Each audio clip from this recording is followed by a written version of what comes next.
Je rencontrais un jeune garçon dans la rue et il me disait « J'ai lu toute la Bible. » J'étais assez surpris, c'est rare. C'est rare. Il dit « J'ai lu la Bible d'un couvert à l'autre pour me rendre compte d'une chose. » Il avait une déception. Il dit « Les hommes et les femmes que l'on rencontre dans la Bible sont horribles. » Il dit « Ce sont des gens, mais il dit, c'est vraiment, ce qu'ils font, leurs actions, et ça l'a déçu. » Et je lui posais simplement cette question-ci, mais il n'y a pas à être déçu. N'as-tu pas l'impression que ça parle de toi? Ça parle de toi, de qui tu es. Est-ce que ne peux-tu pas te retrouver dans ces situations-là? Il m'a dit oui. Ben, j'ai dit, c'est la raison pour laquelle le Seigneur nous parle, c'est son peuple, c'est l'histoire vécue de ceux et celles qui ont mis la foi en Dieu. Et c'est exactement ce que vont vivre encore une fois les disciples dans Marc chapitre 9. On continue notre étude en Marc chapitre 9. Et c'est exactement ce que les disciples vivent. Et ce que l'on peut vivre en lisant ces messages de la parole de Dieu. Il nous parle à nous et il parle de nous. Il parle de nous. Jean Calvin disait, c'est une de mes citations préférées, Jean Calvin disait, c'est la seule façon de connaître l'homme et de connaître Dieu. C'est par la parole de Dieu. Parce que Dieu est ton créateur, il te dit qui tu es, et la parole est la révélation. Il te dit qui il est.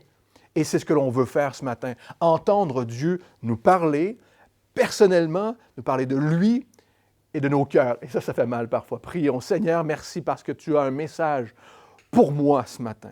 Tu as un message pour chacun d'entre nous ce matin.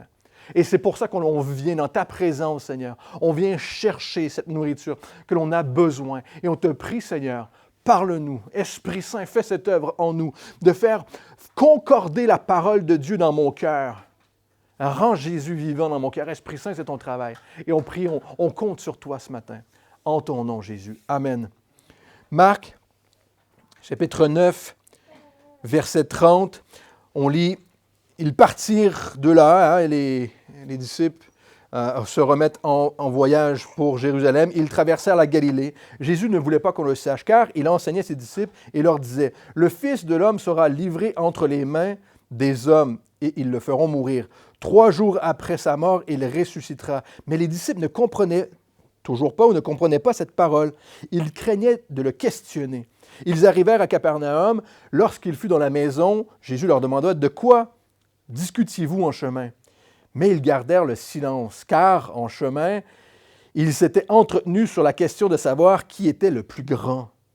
Alors il s'assit, Jésus, appela les 12 et leur dit « Si quelqu'un veut être le premier, qu'il soit le dernier de tous et le serviteur de tous. » Il prit un petit enfant, il le plaça au milieu d'eux. Après l'avoir embrassé, il leur dit « Quiconque reçoit en mon nom un de ces petits-enfants me reçoit moi-même. Et quiconque me reçoit ne me reçoit pas moi-même, mais celui qui m'a envoyé. » Jean lui dit « Maître, nous avons vu un homme qui chasse les démons en ton nom et qui ne nous suit pas, et nous l'avons empêché parce qu'il ne nous suit pas. » Jésus dit « Ne l'empêchez pas, car il n'est personne qui fasse un miracle en mon nom et qui puisse aussitôt après parler mal de moi. » Au verset 40. « En effet, celui qui n'est pas contre moi, contre nous, est pour nous. Et quiconque vous donnera à boire un verre d'eau en mon nom, parce que vous êtes au Christ, en vérité, je vous le dis, il ne perdra point sa récompense. » Mais, et on termine au verset 42, « Mais si quelqu'un était une occasion de chute pour l'un de ces petits qui croient, il vaudrait mieux pour lui que l'on lui mette autour du cou une meule de moulin et qu'on le jette dans la mer. » Ils sont en route pour Jérusalem.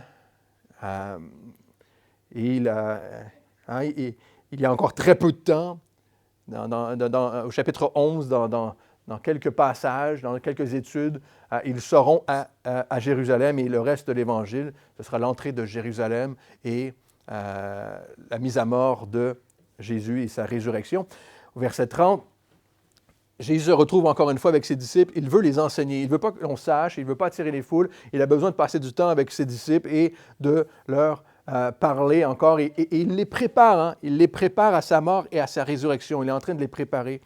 Et ce qui explique pourquoi il veut se retrouver en privé avec eux. On a besoin de se retrouver en privé avec le Seigneur pour pouvoir être préparé face à ce qu'il a pour nous, face à ce qu'il a pour notre vie. On a besoin d'être préparé. Et c'est la deuxième fois qu'il va partager ce message, cette prophétie, cette parole avec ses disciples. Je vais mourir et je vais ressusciter. Et à chaque fois, là, on voit vraiment qu'ils sont focusés sur la mort, sur la défaite. Jésus leur dit, mais je vais ressusciter, je vais vaincre, je vais revenir. C'est la deuxième fois dans quelques versets, il va le refaire encore, il va être très clair. Il va le rappeler. Son message est clair. Cette mission que je vais accomplir ne peut pas s'accomplir sans souffrance. Cette mission à laquelle on est appelé ne peut pas s'accomplir sans souffrir, sans souffrance, sans épreuve, sans occasion de chute. Elle ne peut pas s'accomplir sans tout cela. Mais les disciples ne comprennent toujours pas cette parole-là et ils craignent de questionner Jésus. Ils ne comprennent pas. Ils ne veulent peut-être pas comprendre, ne pas voir la réalité, mais ils ont crainte de questionner Jésus. Est-ce que ça vous est déjà arrivé d'avoir crainte de questionner Jésus sur quelque chose que vous ne comprenez pas? Et pourquoi? J'imagine que ça nous est arrivé. Et pourquoi? Peut-être qu'on ne voulait pas comprendre, on était focusé sur quelque chose, on était fixé sur quelque chose, centré sur nos besoins, centré sur le quotidien des choses, plutôt que de questionner Jésus. Et souvent, notre questionnement vient, mais pourquoi, Seigneur? C'est probablement le premier questionnement que l'on a. Pourquoi? On remet parfois en question ce que Dieu a pour nous, plutôt que de le questionner. Quelle est ta volonté, Seigneur? Pourquoi? Pourquoi ça devrait se passer ainsi? Pourquoi? Il y a une différence entre remettre en question ce que Jésus veut pour notre vie au travers de son sacrifice, au travers de porter sa croix, il a dit. Remettre en question, pourquoi moi? Je ne sais pas si vous êtes déjà arrivé, vous êtes toujours dans cette situation-là. Mais pourquoi moi? À genoux par terre avec la pluie, vous avez l'image, vous avez la scène de film. Là. Ce qui fut le cas de Pierre. Pierre a remis en question. Seigneur, tu ne peux pas parler comme ça. Jésus a repris Pierre. Mais parfois, on est dans cette situation où on doit simplement demander à Dieu. Simplement demander. Lui poser des questions. Que veux-tu pour ma vie? Qu'as-tu en réserve pour moi? Pourquoi tu veux les choses ainsi? Et c'est la volonté de Dieu et c'est son désir parce que nous avons une relation, une réelle et une vraie relation avec lui, qui s'entretient et on l'a vu dans notre dernière étude, par la prière. C'est une relation qui s'entretient par la prière, par la discussion avec Dieu. La prière, c'est une genre de conversation, mais avec Dieu. Pourquoi, Seigneur? Qu'est-ce que tu veux? Et des fois, il faut s'arrêter et écouter la voix de Dieu, simplement. Et c'est ce que Jésus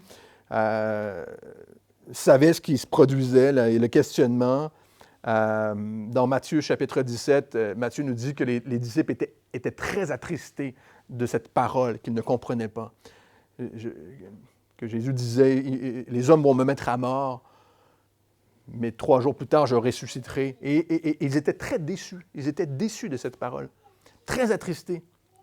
Ce n'est pas à quoi on s'attendait, Seigneur. On ne sait pas non plus à quoi s'attendre. Et la teneur de cette conversation s'explique pourquoi ils étaient très déçus ou très attristés, partagés en tous les cas. Au verset 33, lorsqu'ils arrivèrent à Capernaum, lorsqu'ils furent dans la maison, Jésus leur demanda « Sur quoi discutiez-vous en chemin? » Mais ils gardèrent le silence, car en chemin, ils s'étaient entretenus sur la question de savoir qui est le plus grand. Ils s'obstinaient. « C'est moi le plus grand, non, c'est toi. Moi, je vais faire ceci, On pense qu'ils reviennent dans la maison de Pierre, ils sont à Capernaum où ils étaient auparavant. Et il semble qu'ils aient marché un peu à distance de Jésus. Non seulement ils ont peur de le questionner, mais Jésus dit, « Sur quoi discutez-vous? » Ils n'étaient pas dans la conversation. Ils étaient un peu à distance de lui. Il devait y avoir un certain malaise, non seulement une certaine incompréhension, mais et peut-être qu'on s'est nous-mêmes déjà retrouvés dans cette situation où lorsqu'on ne comprend pas, on est à risque de remettre en question Dieu.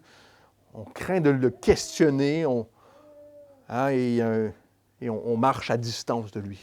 On marche à distance. On semble avoir de la difficulté à comprendre, à accepter le plan de Dieu pour ma vie. Mais Jésus se préoccupe évidemment d'eux. Il se préoccupe d'eux. Il sait ce qui se passe, mais il se préoccupe d'eux, comme il se préoccupe de nous aujourd'hui. On ne doit pas douter qu'il se préoccupe de chacun d'entre nous. Et il leur demande, de quoi discutiez-vous en chemin? C'est intéressant qu'ils gardent le silence, hein, ça en dit long. Ils gardèrent le silence, ça en dit long sur leur gêne. Ils comprennent que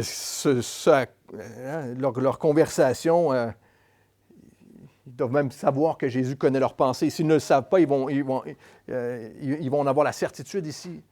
Jésus va leur révéler, il va savoir, il sait de quoi il parle. Et on s'est sûrement déjà trouvé dans cette situation-là, embarrassé. Je ne sais pas pour vous, mais trouvé dans une situation embarrassée parce que l'on a pu dire, parce que l'on a pu penser. Mais rien n'est caché. Rien n'est caché aux yeux de Dieu. Notre Dieu connaît chacune de nos pensées, chacune de nos actions. Rien n'est caché à ses yeux. Et il s'était entretenu, les disciples, sur la question de savoir qui était le plus grand. Les disciples viennent de vivre une expérience révélatrice.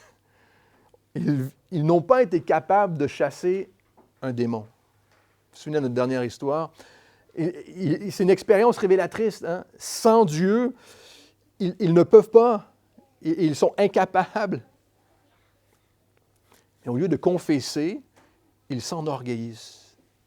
Au lieu de confesser leur cœur, leur attitude, Jésus, sur quoi vous questionnez-vous? Ils gardent le silence. Au lieu de confesser, ils s'enorgueillissent. Ils continuent. Ils se préoccupent de se positionner. On va garder le silence. On va prétendre qu'on n'a pas eu cette discussion-là. Et ils veulent se positionner, encore une fois. Ils veulent peut-être paraître. Une de mes citations préférées, c'était Saint Augustin qui disait « Dans mon faste soufflé, je me faisais l'effet d'être grand. » J'aime bien cette image-là, dans un faste soufflé. Je bombais le torse, mais derrière, il n'y avait rien. Dans ma réflexion, je pensais être grand, alors que c'était du vent. Dans mon faste soufflé. Au lieu de garder la tête froide, être réaliste dans leurs conversations les uns avec les autres, hein, c'est possible. Dans les conversations, même entre nous, parfois, on peut être réaliste. Hein. Toi, ben, moi aussi, c'est comme ça. Moi, c'est galère pour moi. Toi, oui, c'est galère. Toi, t'es papa. Ah, ben, tu vois, moi, j'ai perdu les nerfs il y a 2-3 jours. Non, j'arrive pas à comprendre. Être réaliste sur qui nous sommes. Hein. Ils auraient pu avoir cette discussion-là. Pierre, arrête, là. Tu ne seras pas pape. Là. Oublie ça. Calme-toi. Jacques, tu ne seras pas le chef de toutes les églises à Jérusalem. Là. Jacques, là. On a vu ça dans Galates. Jean, arrête de nous faire croire que tu es le chouchou de Dieu, de Jésus. Jésus n'a pas de chouchou. Nous sommes tous les chouchous de Dieu. Ils auraient pu avoir ce type de conversation-là, n'est-ce pas? Vous savez, entre pasteurs, surtout les pasteurs de la chapelle, on aime ça se charrier tout le temps. Oh, regarde le prétentieux, regarde l'autre, la brute. Là. On a besoin des fois d'être rappelés à l'ordre, d'être rappelés dans nos conversations. Et je racontais une de mes histoires préférées. J'étais aumônier de prison pendant quelques années. Une de mes histoires préférées que j'ai vécues, c'est il y a un soir, j'étais dans la chapelle avec les détenus. On était en train de discuter comme ça, tranquillement. Et il y a 2 gardiens de prison qui sont entrés pendant que j'étais en train de discuter avec les autres détenus. Et les gardiens de prison ont regardé partout, puis ils ont dit « Bon, le pasteur n'est pas là? » Et j'ai levé ma main, j'ai dit « Oui, c'est moi. » Et je racontais cette histoire à un de mes collègues aumôniers, qui était pasteur. Et j'ai dit, moi, je trouve ça très drôle parce que les gardiens, il m'a regardé, il dit, c'est peut-être parce que tu as l'air d'un prisonnier. Il n'a pas tort, hein? Il n'a pas tort, en fait. Non plus qu'il n'a pas tort, mais il avait presque raison. Vous savez, la première fois, j'ai mis les pieds à l'église. Quand j'avais 15 ans, j'ai raconté cette histoire, mais la première fois que j'ai mis les pieds à l'église, j'avais une crête sur la tête, j'avais les cheveux longs jusqu'au torse, crête sur la tête. J'avais un T-shirt avec une tête de mort dessus, les bottes qui montaient jusqu'aux genoux. Je me suis assis, je puais la clope à 10 000 à la ronde. De ce que je sache, mon pasteur pensait que je venais pour tuer quelqu'un. C'est un peu ça.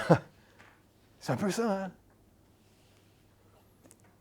Je vais vous dire, en toute honnêteté, plus que ça, encore aujourd'hui, je peine à croire parfois que Dieu m'aime. Je peine à croire que je mérite quoi que ce soit. Et la réalité, c'est qu'on ne mérite absolument pas l'amour de Dieu. On ne mérite Absolument pas. Mais par sa promesse et par sa grâce, nous avons son amour. Et le message de Dieu est incroyable, est exceptionnel dans chacune de nos vies. Encore jusqu'à aujourd'hui, je me dis, si seulement le Seigneur daigne me laisser passer la serpillière au ciel un jour, être son concierge, passer la serpillière derrière toi, je serais le plus heureux de tous les serviteurs et de tous les enfants de Dieu au ciel. Une des choses que j'aimais bien répéter, c'est que, vous savez, on ne se prend pas au sérieux. Surtout lorsqu'on est pasteur ou lorsqu'on sert le Seigneur dans notre vie, on ne se prend pas au sérieux. C'est ce que l'on fait que l'on prend au sérieux. C'est l'Évangile de Dieu que l'on prend au sérieux. C'est l'Évangile que l'on a en estime et non pas notre propre personne. Et on peut être réaliste avec qui nous sommes. Nous sommes des pécheurs sauvés par grâce. Et j'espère que vous le croyez ce matin. Romains chapitre 12, verset 3, je vous le lis. « Par la grâce qui m'a été donnée, je dis à chacun de vous de n'avoir pas de lui-même une trop haute opinion, mais de revêtir des sentiments modestes, selon la mesure de foi que Dieu a départie à chacun. » Lorsqu'on a une trop haute estime de soi, c'est difficile de servir les autres. Frères et sœurs, c'est difficile de servir les autres. Et c'est difficile d'accepter ce que Jésus veut pour notre vie, lorsqu'on a une trop haute estime de soi. Et tristement, ce petit jeu d'estime va continuer dans l'histoire de l'Église, évidemment, et on voit dans l'histoire de l'Église ses racines. Mais Jésus va leur rappeler ici ce qu'il doit réellement préoccuper leurs pensées.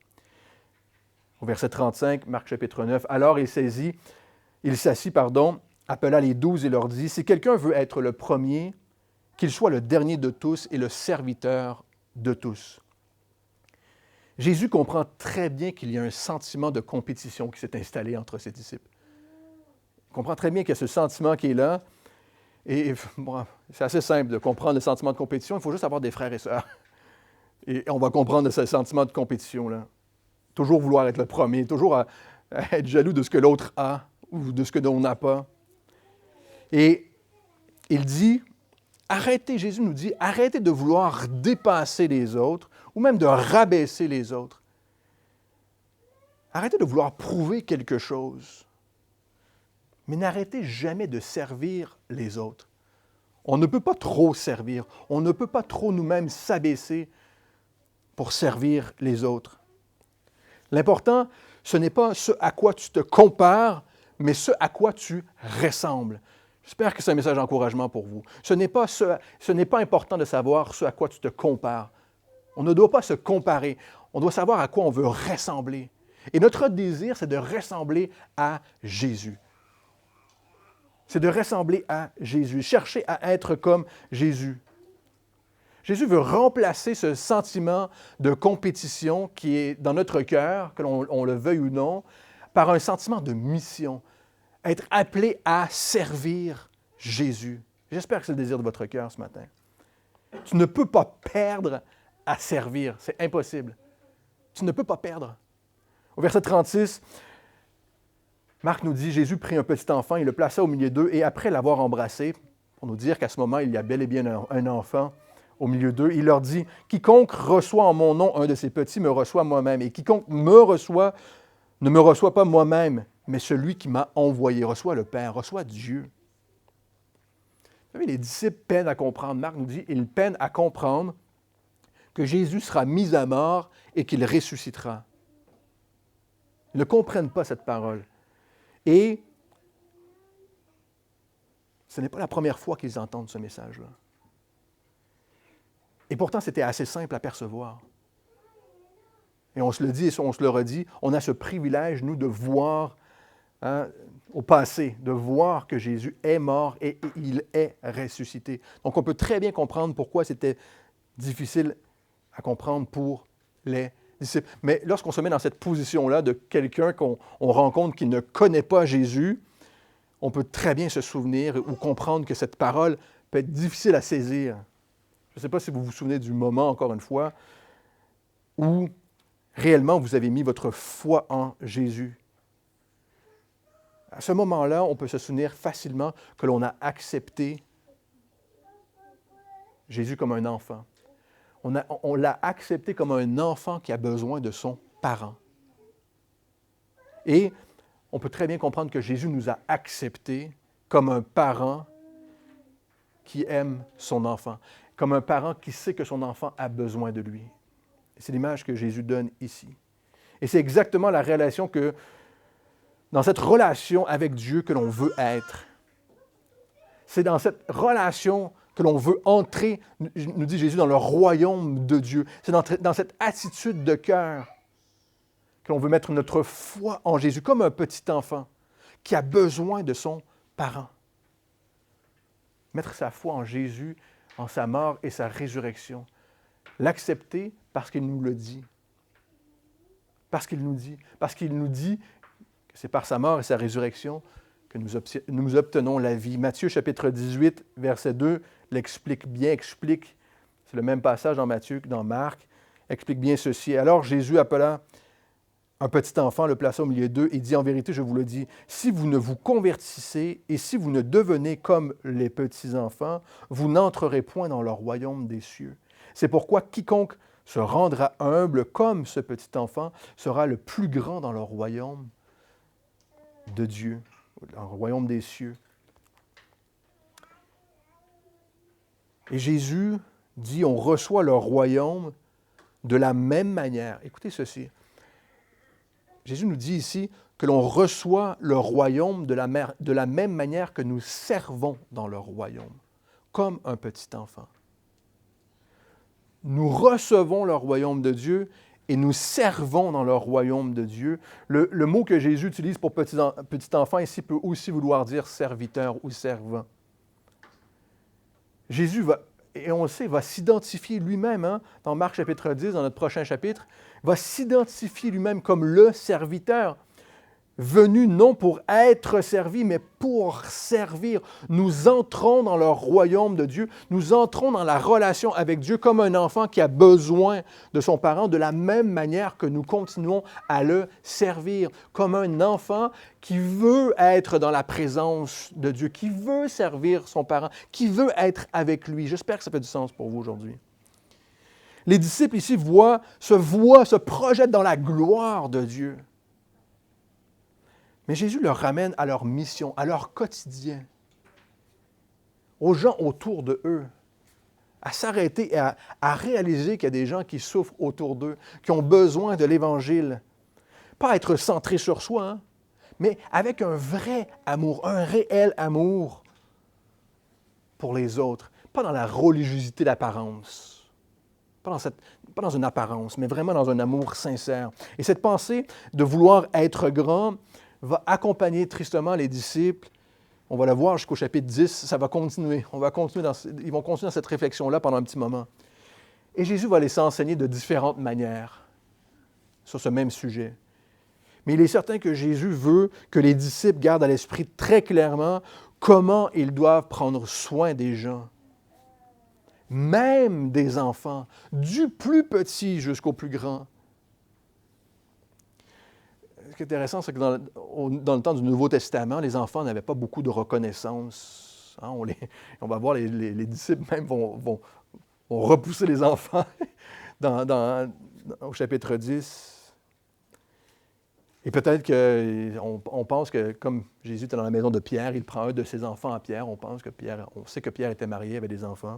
Peut-être qu'il prend un de ses enfants-là, n'est-ce pas? Et il dit, ceux qui veulent être grands, être le premier, mais soyez comme un de ces petits-là. Ne les oubliez pas, mais soyez comme eux. Voyez les choses simplement. Reconnaissez les choses que l'on considère comme sans importance. Car même un petit enfant a toute son importance aux yeux de Dieu. On doit recevoir chaque homme, chaque femme comme un enfant, comme quelqu'un que Dieu aime, sans penser à leur accomplissement, à qui ils sont. On peut facilement comprendre que si on a cette idée de nous-mêmes, de grandeur, on regarde les autres avec cette même idée de grandeur, pour leurs accomplissements. Des gens d'influence, on veut. Mais simplement, regardons les choses simplement pour ce qu'elles sont. Et on le sait, aujourd'hui, plus que jamais, là, les enfants, c'est l'Église des enfants aujourd'hui. Et on le sait à la chapelle, mais on veut considérer chacune de leurs vies. Autant que celle des adultes. La chapelle doit être l'Église des enfants autant que l'Église des adultes. Pourquoi?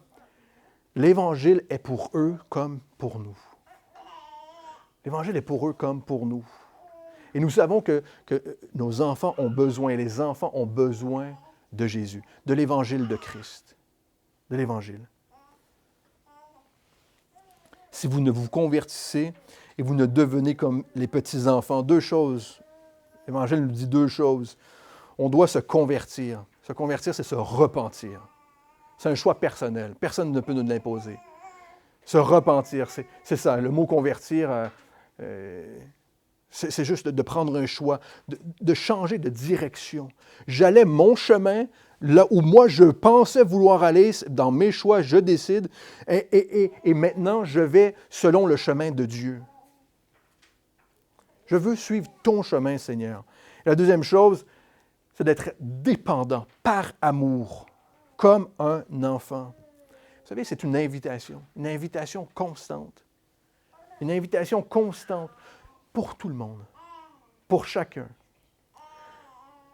L'autre mot que Jésus utilise pour enfant, c'est un bébé. Littéralement, être un bébé, être gaga de Dieu. Juste désirer le lait maternel, la parole nous dit. Vraiment avoir ce besoin de Dieu dans la simplicité. Et maintenant, c'est au tour de Jean. C'est Pierre qui a mis les pieds dans les plats, qui a parlé beaucoup plus dans les derniers chapitres. Mais c'est au tour de Jean de mettre les pieds dans les plats pour tout le monde. Au verset 38, chapitre 9, Jean lui dit, « Maître, nous avons vu un homme qui chasse les démons en ton nom et qui ne nous suit pas. Donc, nous l'en avons empêché parce qu'il ne nous suit pas. » Jésus leur dit, « Ne les empêchez pas, car il n'est personne qui fasse un miracle en mon nom qui puisse aussitôt parler mal de moi. En effet, celui qui n'est pas contre nous est pour nous. » C'est assez intéressant, c'est même très drôle que les disciples viennent de vivre une situation, une expérience révélatrice. Ils n'ont pas été capables de chasser les démons, mais ils rencontrent un gars qui lui peut. Ils ont l'arrêté. Il n'y aurait pas un petit peu de jalousie ici, Jean? Ce ne serait pas un peu de jalousie de dire, alors que ça aurait pu être une confession de la part de Jean. Écoute, Jésus, j'ai fait quelque chose, j'en suis pas très fier. J'ai dit à quelqu'un qui chassait des démons en ton nom d'arrêter parce qu'il n'était pas dans notre bande, là. Ça aurait pu être une confession. Et il aurait bien fait, hein, si Jean avait confessé, si cette parole-là était une confession, il aurait bien fait.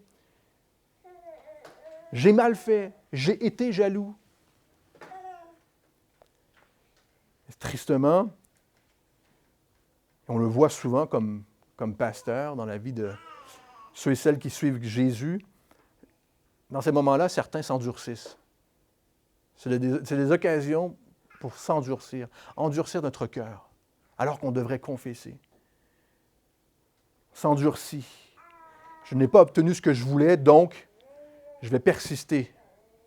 Au lieu de confesser, de continuer à servir, on s'endurcit, on persiste, alors que c'est bien plus simple que ça. Frères et sœurs, on a un Sauveur compatissant, qui se soucie de nous, qui veut discuter avec nous, qui veut nous faire avancer, faire grandir notre foi. C'est plus simple que ça. Tu voulais être le seul, tu pensais être celui, te positionner, tu t'es trompé. Confesse et sois fidèle. Sois fidèle. Repens-toi. Si vous ne vous convertissez et n'êtes pas comme un de ces petits-enfants, voyez les choses beaucoup plus simplement, Vous ne pouvez pas entrer dans le royaume de Dieu, être et servir de la même manière. C'est ça, porter du fruit. Se repentir, c'est ça, porter du fruit. Porter du fruit de la repentance, l'Évangile nous dit. Surtout lorsqu'on se trompe. Et on s'en fiche de savoir qui fait le plus de miracles. On n'en a rien à faire. Ce n'est pas le but, ce n'est pas l'idée. Porter du fruit, c'est de se repentir. Une autre histoire que j'aime bien, lorsque j'étais en Inde. J'ai fait un seul voyage en Inde, et puis on était 4 pasteurs un soir, je vous raconte vite fait l'histoire. On était 4 pasteurs un soir, on allait dans les villages en Inde. Ne me demandez pas où on allait, on se baladait de village en village, et on priait pour les gens, on rencontrait les gens. Et on est arrivé, on était 4 pasteurs, et dans une maison, on est arrivé, il y avait une dame qui était chrétienne, son mari n'était pas chrétien, et il était littéralement, physiquement et visuellement détruit, il ne pouvait plus bouger. Donc, cette femme nous a demandé de prier pour lui. Ce que l'on a fait, on s'est arrêté, on a prié pour lui. Et on dit, bien, que le Seigneur vous bénisse. Puis on est parti, on a continué, on a fait toute la soirée comme ça, on a fait les villages en village. Apparemment, c'est déconseillé tout seul. On est blanc en Inde.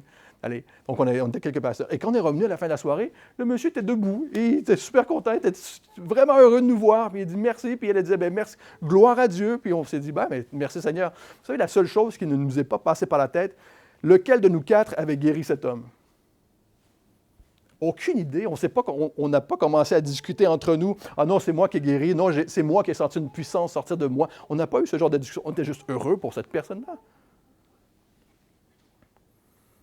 On ne s'est pas demandé de qui Jésus avait utilisé entre nous. On était heureux de voir cette personne guérie.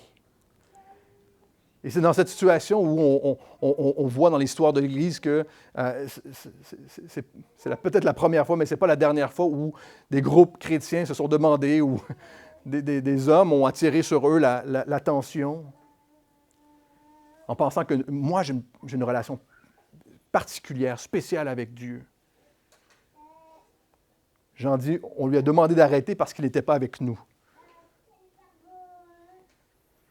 Il voulait leur donner leur approbation. Dans Romains chapitre 14, tourne avec moi. Romains chapitre 14, verset 4.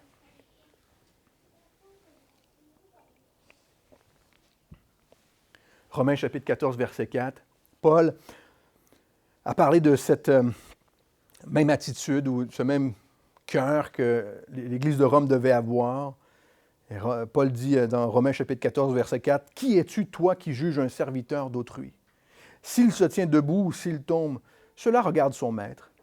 Mais s'il se tiendra debout, car le Seigneur a le pouvoir de le soutenir. » Jésus leur dit, dans Marc, « Il n'est personne qui fasse un miracle en mon nom et qui puisse aussitôt parler mal de moi. »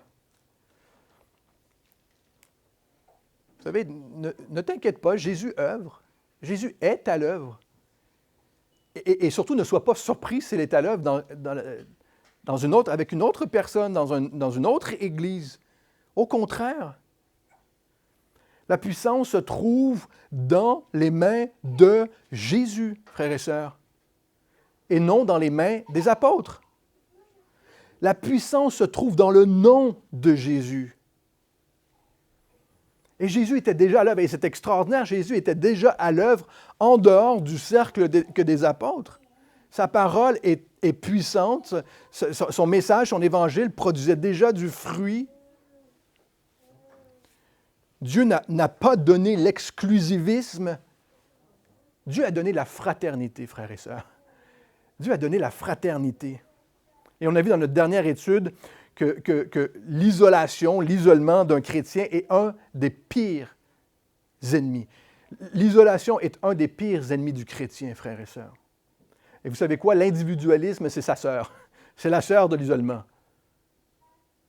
Et là, avec notre pandémie de 2 dernières années, on avait vraiment bien bossé en France sur l'individualisme, hein, qui est une des pires gangrènes du 19e, 20e siècle, 21e siècle. Et on y arrivait tout juste.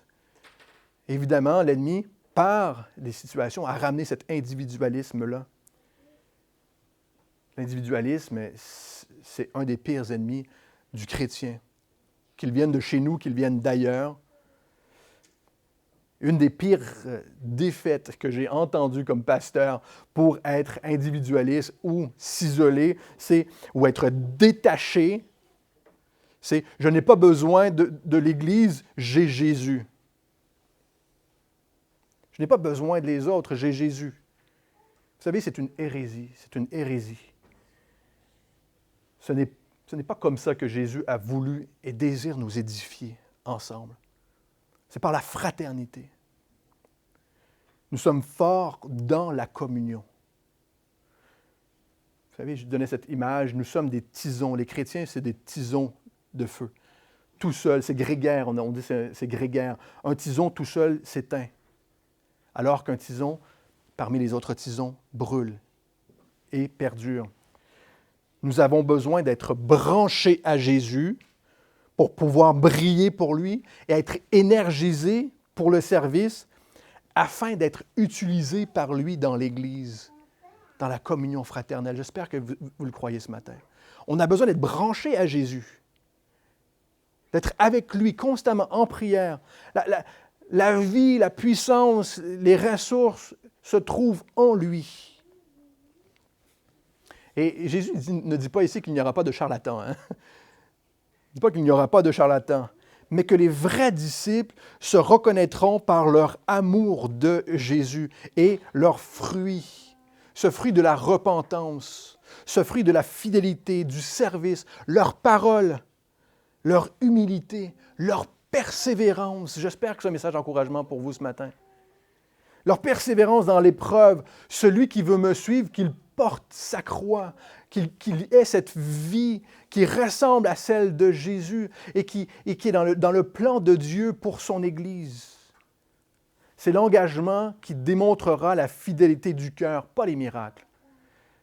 Jésus dit, il n'y a personne qui peut faire de miracle en mon nom et qui parle ensuite mal de moi, qui s'intéresse juste aux miracles. L'engagement se démontre par la fidélité du cœur. En effet, il dit, celui qui n'est pas contre nous est pour nous. Dans Luc chapitre 9, il dit, celui qui n'est pas contre vous est pour vous. Celui qui n'est pas contre vous est pour vous. La question n'est pas de savoir si quelqu'un est contre votre groupe, mais s'il est avec ou contre Jésus. Pour ou contre Jésus. Si certains font l'erreur de rabaisser les autres pour s'élever, d'être contre Jésus et son Église, ils feront face à Dieu. Ils feront face à Dieu pour leur propre attitude. Nous, on veut être trouvés fidèles à ce que Jésus nous demande de faire. Et j'espère que c'est votre désir ce matin. Être trouvés fidèles dans ce que Dieu nous demande de faire. Et ça doit être aussi, vous savez quoi, ça doit être aussi facile de dire ça pour nous, pour la chapelle La Rochelle, que pour l'Église baptiste, que pour l'Église ADD. Ils font l'œuvre de Dieu et on doit être heureux de voir que Dieu les utilise, que Dieu bénit nos frères et sœurs partout dans cette ville, dans notre nation. On prie que le Seigneur puisse le faire. Un pasteur disait, lorsqu'une autre Église prospère, c'est toutes les Églises qui prospèrent. Lorsque Dieu amène la bénédiction, c'est pour son nom, afin que Jésus soit élevé et glorifié. Lorsque c'est notre désir, dans 2 Corinthiens chapitre 4, Paul disait, amène plus de gens à la connaissance de Dieu afin qu'il y ait plus de prières qui s'élèvent vers toi. Ça, c'est le désir de Paul. Il dit, le nombre ne compte que pour une seule raison, afin qu'il y ait plus de gens qui élèvent ton nom, Seigneur. J'espère que c'est quelque chose que vous désirez ce matin. Afin qu'il y ait plus de voix qui glorifient Dieu ensemble. Paul, encore une fois, va introduire la même idée à l'Église de Rome. Romains, chapitre 15, verset 7, je vous le lis. « Que le Dieu de la patience et de la consolation vous donne d'avoir une même pensée les uns à l'égard des autres, selon le Christ Jésus, afin que d'un commun accord, d'une seule voix, vous glorifiez le Dieu et le Père de notre Seigneur Jésus-Christ. Faites-vous mutuellement bon accueil, comme Christ vous a accueillis, pour la gloire de Dieu. » Ce qui serait pratiquement mot à mot, ce que Paul vient de dire là, c'est pratiquement mot à mot les paroles de Jésus dans notre prochaine étude. Lorsque les fils du tonnerre, Jean et Jacques, vont revenir à la charge, vont demander à Jésus de faire d'eux des grands dans le royaume de Dieu, Marc chapitre 9, Jésus va leur dire, « Ayez du sel en vous-même et soyez en paix les uns avec les autres. » Jésus leur enseigne. Ce n'est pas important à quoi on se compare. Ce qui est important, c'est à qui nous ressemblons. À qui nous voulons ressembler dans notre service, dans ce que nous voulons accomplir, dans la mission que Dieu nous donne. Et Jésus leur enseigne les disciples sur le sacrifice et le service. Voici à quoi nous voulons ressembler. Marc chapitre 9, verset 41, et on termine bientôt. « Et quiconque vous donnera à boire un verre d'eau en mon nom, parce que vous êtes au Christ, en vérité, je vous le dis, il ne perdra point sa récompense. Ne vous inquiétez pas de la grandeur de votre service. Un verre d'eau suffit. Un verre d'eau à la fois. Un verre d'eau suffit. Et c'est aussi une façon de dire, ne vous attendez à rien d'autre en retour de votre service que d'un verre d'eau. Pourquoi? Parce que vous le faites pour la gloire de Dieu. Vous êtes fidèles pour la gloire de Dieu. Votre désir, c'est d'élever le nom de Jésus-Christ. Servir l'eau semble être assez ingrat comme travail. Mais vous savez, c'est le plus vital. Jésus utilise les images les plus vitales. On veut être grand, donne-nous des choses à grandeur à faire. Servir un verre d'eau, c'est la chose la plus vitale. Et c'était aussi une façon de s'associer à quelqu'un, lui donner un verre d'eau. De l'accueillir, c'est une façon d'accueillir quelqu'un. Pour accueillir, et aussi pour accueillir quelqu'un dans son travail. Vous vous souviendrez de cette femme que Jésus rencontre sur le bord du puits. Et Jésus lui dit, elle lui amène de l'eau à boire, alors qu'elle ne devrait pas. Mais c'était pour l'accueillir. Jésus avait travaillé, il avait marché. Jésus lui dit, je vais te donner d'une eau, tu n'auras plus jamais soif. Cette eau représente la vie en Jésus. Dieu nous appelle à le servir sans hypocrisie, frères et sœurs, sans hypocrisie, et avec les meilleures intentions. Et au contraire, Jésus va dire, et on termine avec ceci au verset 42, « Si quelqu'un est une occasion de chute pour l'un de ces petits qui croient, il vaudrait mieux pour lui qu'on lui mette autour du cou une meule de moulin et qu'on le jette dans la mer. » La mer n'est pas très loin d'ici d'ailleurs. Hein? Des images radicales que Jésus utilise. Jésus pointe aux enfants, sans doute, mais à ceux qui croient, à ces petits qui croient. Ces petits qui croient, dans la simplicité de la foi, encore une fois. Ces petits qui croient, la simplicité de la foi, frères et sœurs. Notre désir, c'est de vivre notre vie chrétienne, de vivre l'Église ensemble, que les autres puissent connaître Jésus, c'est la simplicité de la foi. Suivre Jésus. Ceux qui se font petits afin de croire et de servir. Si au lieu d'accueillir quelqu'un parce qu'elle est au Christ, si quelqu'un, au lieu d'accueillir quelqu'un parce qu'elle est au Christ, est une occasion de chute pour l'un de ces petits qui croient, être une occasion de chute, c'est le faire pécher contre Dieu, de le tenter. C'est littéralement de chercher à détourner quelqu'un de Dieu. Il vaudrait mieux pour lui qu'on lui mette autour du cou une meule de moulin et que l'on le jette dans la mer. Vous savez, Jésus nous protège. Nous avons la protection de Dieu sur nous. C'est lui qui nous protège. C'est lui qui chasse, qui retient ceux qui nous veulent du mal. Et nous croyons que le Seigneur nous protège. Jésus va faire une série d'affirmations comme celle-là dans notre prochaine étude, radicale au sujet d'être une occasion de chute, ici pour les autres, et dans notre prochaine étude envers nous-mêmes, être une occasion de chute pour nous-mêmes. Mais c'est une image. Il vaudrait mieux que... Jésus n'est pas pour la peine de mort. Hein? Il n'est pas pour la peine de mort ici, mais pour la grâce, en tout temps.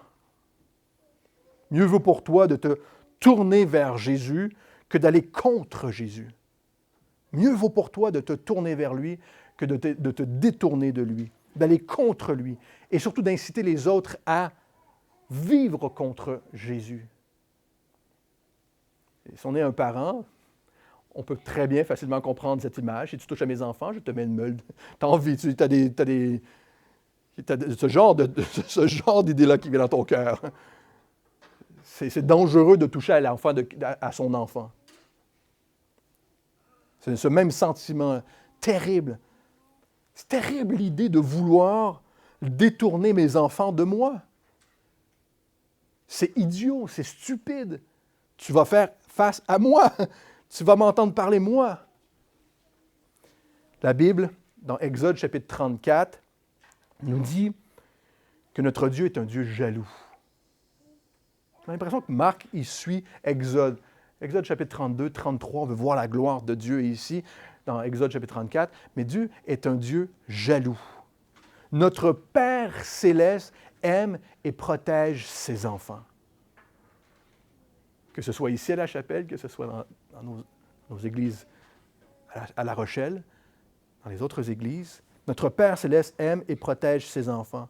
Il nous chérit au point où il ne veut pas nous partager avec le péché et l'idolâtrie. Ça va être notre prochaine étude.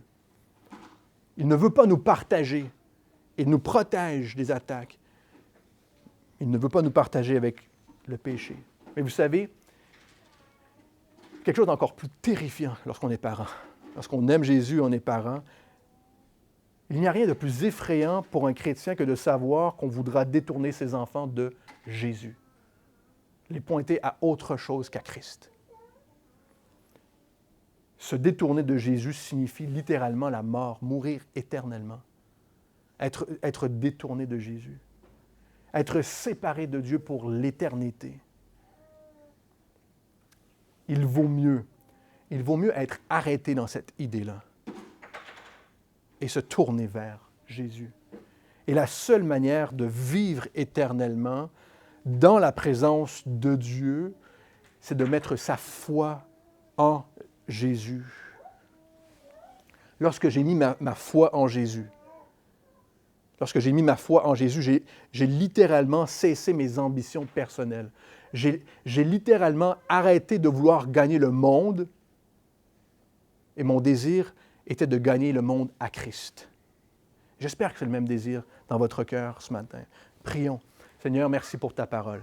Ta parole qui nous arrête parfois dans nos ambitions, dans nos réflexions et qui nous redirige dans les tiennes vers ton plan, Seigneur. Et on te prie de nous donner les meilleures intentions, Seigneur. De nous donner un amour réel, sincère pour les gens autour de nous.